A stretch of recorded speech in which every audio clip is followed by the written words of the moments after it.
Jumpa lagi dengan Perspektif Terasos, mimbar kehidupan sosial dan kebudayaan.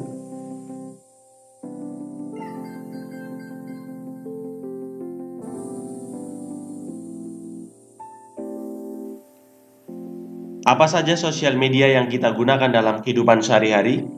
Twitter, Facebook, WhatsApp, atau Instagram dan media sosial yang lainnya.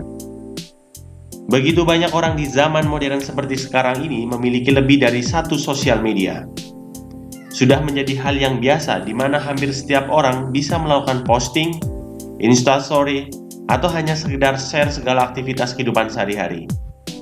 Mulai dari menyampaikan opini, shopping, selfie, traveling, bahkan ada orang yang mampu memposting kegiatan keseharian dari bangun pagi sampai malam hari hingga akan tidur lagi. Yang lebih menariknya lagi, hampir kebanyakan orang ketika bangun tidur langsung membuka smartphone yang telah tersimpan di dekatnya dan membuka sosial media yang dimilikinya. Yang lebih berbahaya, ada orang yang ketika tidak membuka sosial media menjadi stres dan merasa tidak tenang. Apakah ini yang dinamakan candu akan sosial media?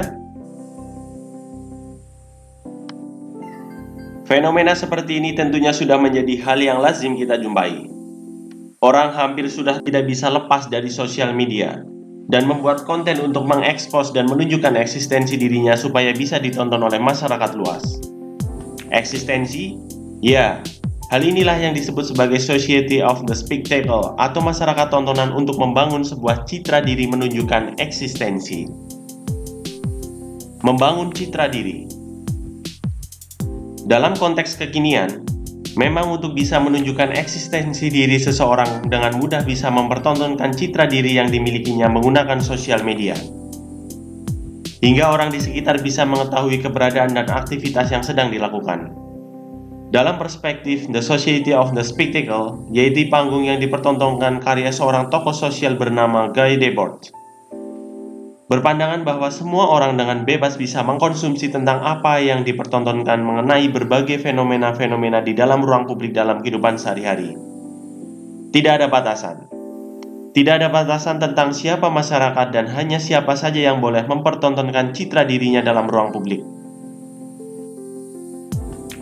Debord, sang pelopor pada awalnya membuat konsep ini sebagai bentuk kritik terhadap masyarakat modern kapitalis alias masyarakat tontonan pada saat itu. Bagi Debord, segala bentuk kehidupan manusia itu adalah akumulasi dari tontonan.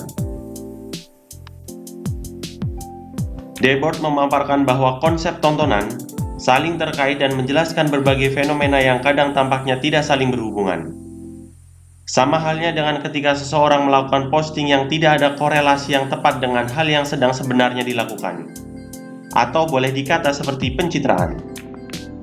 Dalam situasi masyarakat tontonan yang dikritisi oleh Debord, melihat banyak orang yang hanya sekedar menunjukkan citra diri dan mempertontonkan apa yang sebenarnya telah dilakukan tanpa mempertimbangkan orang lain. Sama halnya ketika di sosial media kita membuat story, posting, atau cuitan di Twitter tanpa memikirkan orang yang nanti akan membaca dan menonton story atau postingan yang kita tampilkan. Dan terkadang ini menjadi situasi yang tidak layak untuk dipertontonkan.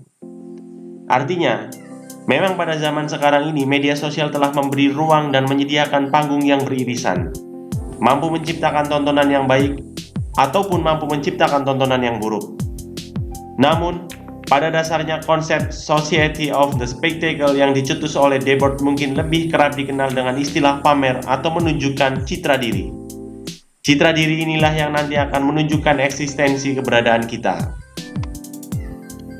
Lantas, bagaimana kita bijak membangun citra yang baik dalam panggung yang dipertontonkan di sosial media? Semua orang tentunya memiliki hak untuk menjadi masyarakat tontonan. Kondisi candu untuk terus bisa eksis di sosial media sudah menjadi bagian dari kehidupan dunia maya. Oleh sebab itu, orang akan menilai apa yang kita pertontonkan dan memberikan citra atau tanda kepada kita. Yang pasti, cobalah untuk mempertontonkan citra diri dan menunjukkan eksistensi dengan hal-hal yang bermanfaat dan tidak merusak panggung yang sedang dinikmati oleh penonton di ruang publik. Buatlah tontonan yang tidak merasakan atau bahkan mengganggu orang lain. Buatlah tontonan di ruang publik dengan hal yang indah dan layak untuk dipertontonkan. Itulah perspektif The Social of Spectacle dalam menganalisis candu orang yang membangun citra diri dan berselancar di sosial media. Sampai jumpa di perspektif Terasos berikutnya.